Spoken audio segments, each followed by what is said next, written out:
Hi guys, welcome back. In this video, we're going to make ube jam.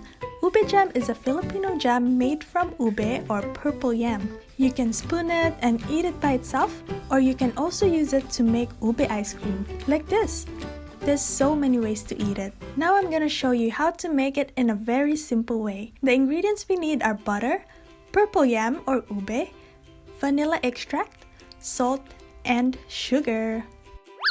First, we're going to peel the ube.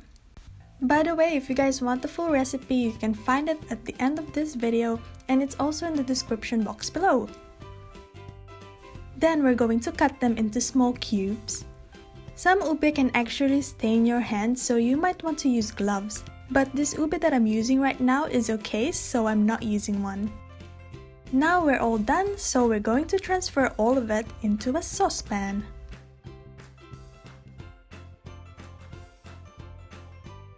Pour 2 cups of water and turn on the heat to medium heat.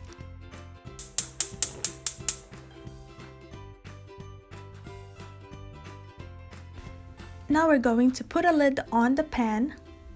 Leave it to boil for around 15 minutes. The water is now slowly evaporating.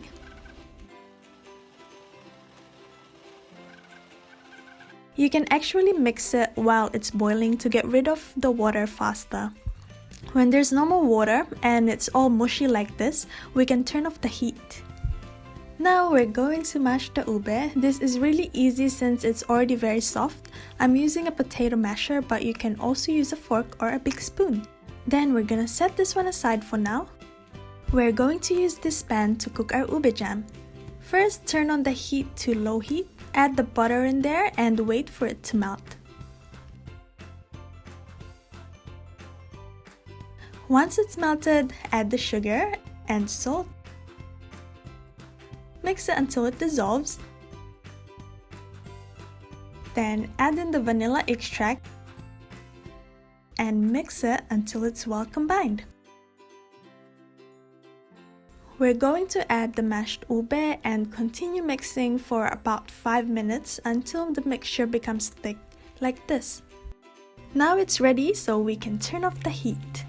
Our ube jam is a bit hot right now, so we're just gonna leave it for a while and let it cool completely. There's so many ways to eat ube jam. You can add grated cheese on top and eat it as a dessert. You can also use it to make ube ice cream. If you guys want to watch my video for that, if you're interested, the link is up here. You can spread it on toast as well. If you want to use it later, you can transfer it to a jar or a tightly sealed container, and you can keep it in the fridge for up to 2 weeks. I hope you liked this video. Thank you so much for watching. Don't forget to hit that subscribe button if you haven't already. If you have a recipe request, comment down below. I'd really love to know. See you in the next one.